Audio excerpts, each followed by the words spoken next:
আজকে সকাল সকালেই চলে যাচ্ছি শশা খেতে। আপনাদের ভাইয়া, আমি, তারপরে আমার শ্বশুর শাশুড়ি ওনারা আগেই চলে গেছেন। আমি আর আপনার ভাইয়া পরে যাচ্ছি।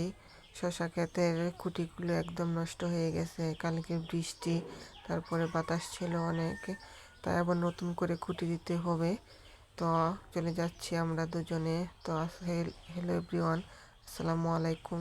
কেমন আছেন আপনারা সবাই? আশা করি ভালো আছেন। আমিও আলহামদুলিল্লাহ ভালো আছি। গ্রামের প্রকৃতি দেখেন কতই না সুন্দর। এই দৃশ্য দেখলেই মনটা একদম ভরে যায়। খুবই সুন্দর লাগে, চারিদিকে শুধু সবুজ আর সবুজ। দেখেন কত সুন্দর লাগতেছে চারিদিকটা। এখন ধানের চারাগুলো একটু একটু বড় হচ্ছে, আর চারিদিকে শুধু সবুজ আর সবুজ। সব গাছগুলি এখন একরকম, তাই আরও বেশি সুন্দর লাগতেছে। এই পাশেরটা আমার বাবার ক্ষেত, তারপরে ওইটা হচ্ছে আমার শ্বশুরের।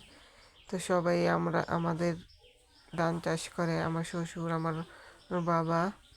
তো ওই দিয়ে দূরে দেখা যাচ্ছে আমার শ্বশুর শাশুড়িকে, ওইটাই আমাদের শশা ক্ষেত বা টাল বলা হয় যে যাকে। তো আমরাও চলে যাচ্ছি শশা খেতে। তো আপনারা কারা কারা গ্রামের প্রকৃতি দেখতে ভালোবাসেন বা পছন্দ করেন সবাই কিন্তু কমেন্টে জানাবেন।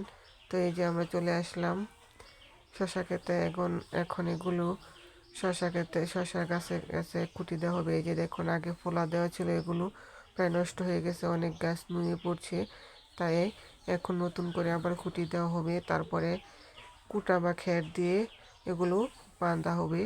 এদিকে আমি কিছু টমেটো গাছ লাগিয়েছিলাম, মাশাল্লাহ সবগুলো গাছ হয়েছে। কবে জানি টমেটো হয় আল্লাহ জানে, এখনো একটা টমেটো হয় নাই।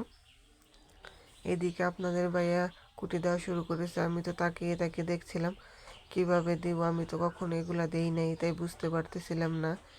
শাশুড়িমা বলতেছিল তুমি কি পারবা এগুলো? আমি বলছি যে বাঁধতে পারবো, আপনারা শুধু খুঁটি দিয়েছেন আমি বাঁধবো। তো আপনাদের ভাই আর আমার শাশুড়ি খুঁটি দিয়ে গেছে, আমি আর আমার শ্বশুর এগুলো বাঁধছিলাম। আমার বাঁধা অনেক দেরি হয়, কারণ আমি তো কখনো বাঁধি নেই, তাই এরকমটা হচ্ছে প্রথম প্রথম। তো দেখুন আমিও বেঁধে নিচ্ছি। বলতেছিলাম যে সবই পারি, পারি না বলতে কিছুই হয় না, চেষ্টা করলে সবই পারা যায়। পুরো ক্ষেতটা বেঁধে তারপরে বাড়িতে যেতে হবে। আবার রোদ লাগতেছে অনেক। বলতেছিলাম যে আপনাদের ভাইয়াকে শশা ক্ষেতে একটা ঘর বানাতে, যাতে বিশ্রাম নেওয়া যায় কাজের ফাঁকে ফাঁকে। এইদিকে দেখুন সবাই বাড়তেছিল, আমার শাশুড়ি বলতেছিল তুমি যাও, জিরাও গিয়ে, তোমার আর বাড়তে হবে না, তুমি কাহিল হয়ে গেছো, আমরাই বাদি। তো আমিও চলে আসলাম, কারণ আমার অনেক কাহিল লাগতেছিল, নুয়ে নিয়ে বাঁধতে হয়তো, তাই অনেক খারাপ লাগতেছিল। ওইদিকে আরেকটা শশা গাছ ছিল আমাদের, ওটা আমাদের না অন্যদের ছিল। এদিকে আবার অন্য আমার একটা জ্যাঠা অনেক কিছুই লাগাইছে। এটা হচ্ছে আমার বাবা, আমার চাচা শ্বশুরের নাতিন, মানে আমার চাচা শ্বশুরের করে ননদের ছেলে। ওকে বাবাটাকে সবাই মাশাল্লাহ বলবেন। দেখে বলতে ওর নানু বলতেছে যে নেও নাতিন, তুমি প্রথম শশা খাও। তো ও শশা যেই বাচ্চে সবাই কিন্তু মাশাল্লাহ বলবেন। তো আমাদের কাজ শেষ আর আমরা চলে যাচ্ছি। তো আজকের ভিডিও এই পর্যন্তই।